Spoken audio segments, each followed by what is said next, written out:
Well, welcome to another episode of Rimshots with Sean right here on the Rock Rage Radio Network, brought to you by Barstools and Bandtalk and some others.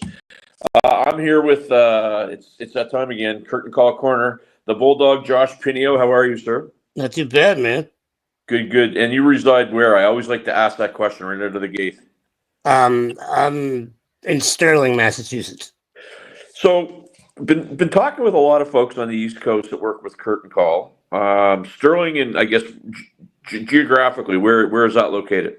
Just about, I don't know, 10 to 15 minutes north of Worcester. Okay. So in terms of a music scene in that area, how is it? Is it good? Is it active? It's pretty decent. I mean, we've been making a lot of strides. I also run my own promotion company called Speed Demon Promotions. So we book in the Worcester area and whatnot. Okay, so I love that. So talk about that for a second, because I do some of that myself. Cool. And I've had people that, I want to get in the promotion game. And I don't typically offer advice, but I'll ask you to offer some advice. If I was to come to you and say, yeah, I'm thinking about getting in the promotion game, what would you say? Take a less is more approach. Yeah. Don't overextend yourself. I don't know if it's like that anywhere else right now, but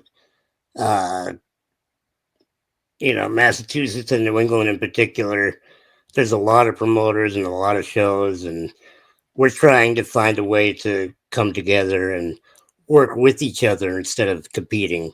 So that's kind of the mission of my promotion specifically. I love that. My response would have been don't. Well, not if you expect to make any money. No, don't do it. Well, that's a great point. Thank you for bringing that up, Josh, because I've seen. So I'm one of those podcast anomalies, right? Like, I'm a musician myself. Yeah. I was playing in a band, playing over 100 shows a year. We know what happened in 2020. I also had this little sports radio show, and couldn't do that. So I'm like, well, I'll just start talking to my friends. Right. And I interviewed them and recorded them. And next thing you know, I got a podcast. I'm in the podcast game. It wasn't a bucket list item. Yeah, same thing kind of happened to me, honestly. I get a podcast as well. Well, there you go, right? So it's like people are like, oh, well, they get all discouraged because it doesn't make the money. Well, guess what? 95% of most podcasts will never earn a dime. No. Right? People need to know that. Okay, so we gave them a little life lesson there. So now on to some happier stuff. So tell me about Dead Man's Trigger. Brian, when he sent me your info, he said you guys are new to the label? Yeah, we just recently signed with the label. But I've been in the metal scene in New England for about 15 years already. I've been in other bands and whatnot before this. But yeah, Dead Man's Trigger was kind of one of those pre-COVID, but like in between bands type of situation. Both me and our singer Adam had other projects that had kind of gotten sidelined, and for one reason or another. And Right. we originally decided to sit down and just put together some tunes for the hell of it and just put it out there. And then fast forward to now, I should say summer of 2024, we were finally able to get a full lineup put together. And we've been balls to the walls working on that first EP's material, and we got new stuff on the way too.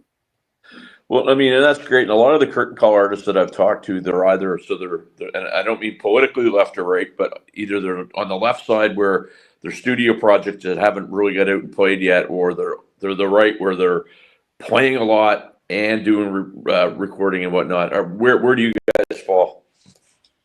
I think right now, I mean, our first show back for this year anyway will be towards the end of March.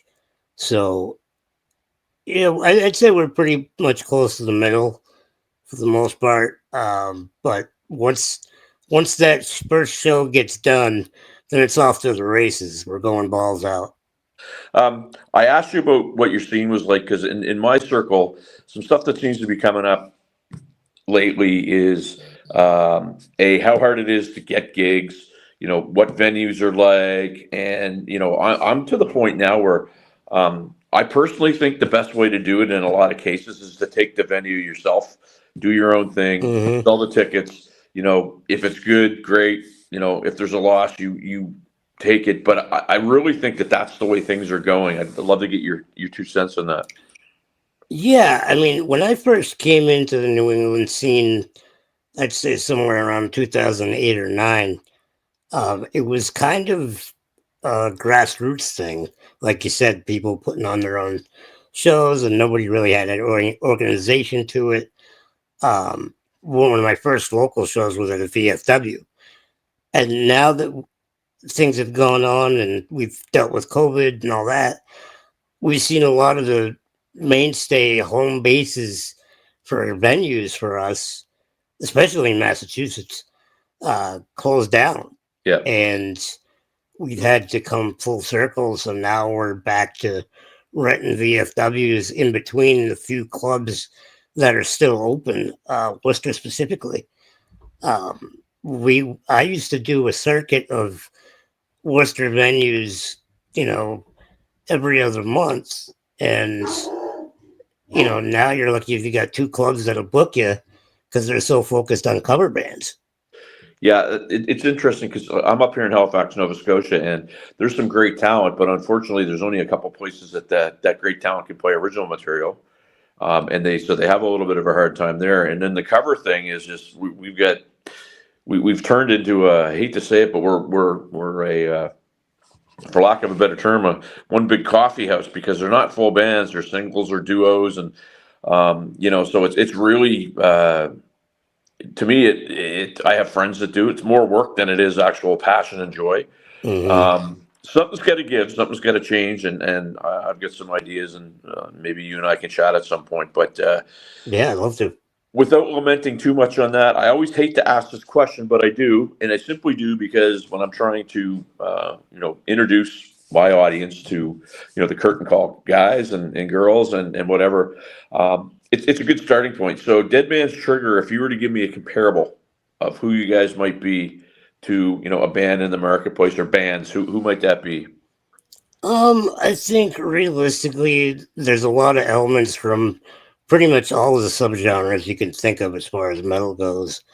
But very, very Machine Head, Pantera, with a little bit of Static X and Power Man thrown in there in the middle.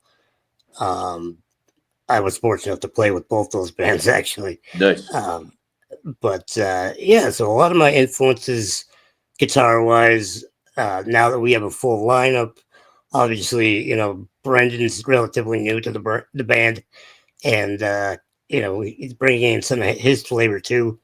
Definitely got some Lamb of God vibes, and we're a Massachusetts band, so we got some metalcore flavor in there for you too. Well, a friend of mine calls that stuff prog, not prog. Right? Yeah, right. So it's a great melting pot of material. Yeah.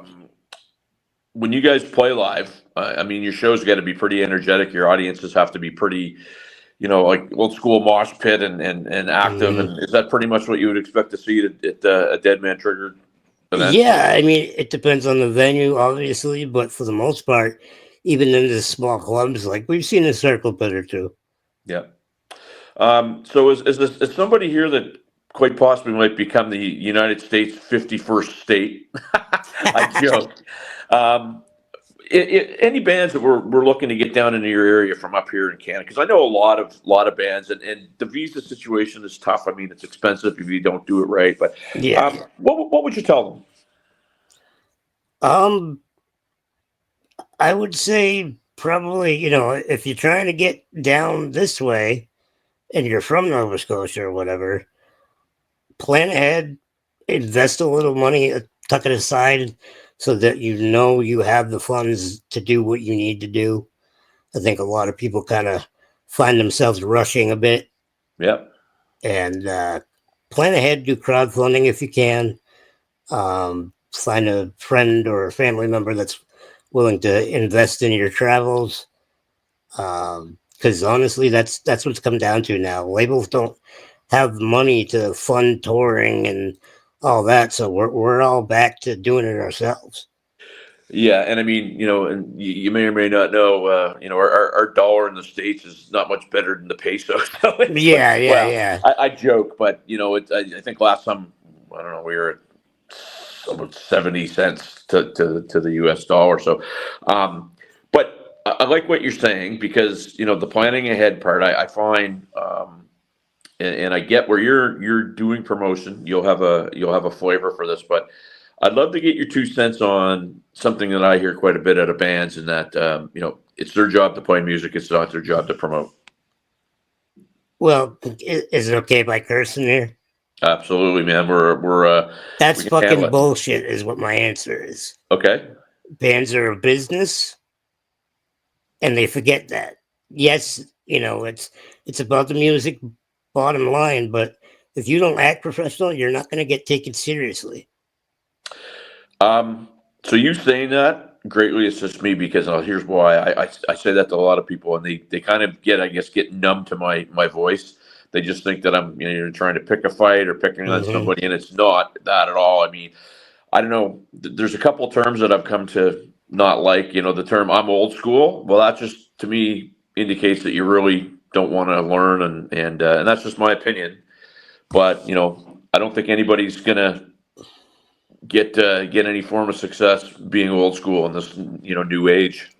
Well, I think you have to find a balance between utilizing the technology we have now Yeah. that we didn't have 15, 10 years ago, thereabouts, and just use your head, be realistic, don't count your chickens before they hatch. It sounds really cliche, but it really comes down to the simplicity of it all. Yeah, I mean, I was on a call earlier, and I think for whatever reason, people don't want to take advice. Like they want to tell, like I don't know what it is. Like it's like they can go on Google and find something out and impart their wisdom. But why wouldn't you just find somebody that's super successful at something that you're trying to do and just pick their brain? I mean, Well, that's and I think a lot of younger bands, especially, like I'm in my late 30s now, but when I was a kid, early 20s or whatever, you still had that, oh, we're going to do rock and roll and it's going to be huge and blah, blah, blah. But it takes a long time to get half as much recognition as you probably think you deserve when it comes to being an independent musician. But it all comes down to doing it for the right reasons. If right. you're out there to just party and fuck around and get laid, there's not anything wrong with that. But if that's as far as your brain can take it, that's as far as you're going to go. Yeah, I agree. And I mean, I think now that this game it's too easy to get into. I think there's too many people that don't understand it that are really, I don't begrudge anybody wanting to be creative, but they don't understand the actual business side of things, and they're Mm-hmm. they're messing things up. So I think it's too easy to get involved in, and I just think that there's too many people without knowledge that think they have knowledge, and it's causing a problem. And that's just my humble 2 cents. Um, but there it is. No, I totally agree. I think it's a combination of that and perception. I think culturally, us here in North America in general, you know, people are kind of complacent when it comes to even really discovering anything. They are, yes. And I think they don't realize that by doing that and only playing the tunes you've been hearing all your life and nothing new, you're only hurting the future of music in general. Right, and you know what? That's a great. And I find that there's. I used this term earlier. There's not a lot of good stewards of the music business now. People are in it for their own. They're not looking to. There's no legacy effect. They want their own thing, and they want instant gratification. And there's not enough people that are champions of the industry now. Yeah. Okay, sir. So we said 15 minutes. We're just about there. Where can my viewers, my listeners, find out more about Dead Man's Trigger?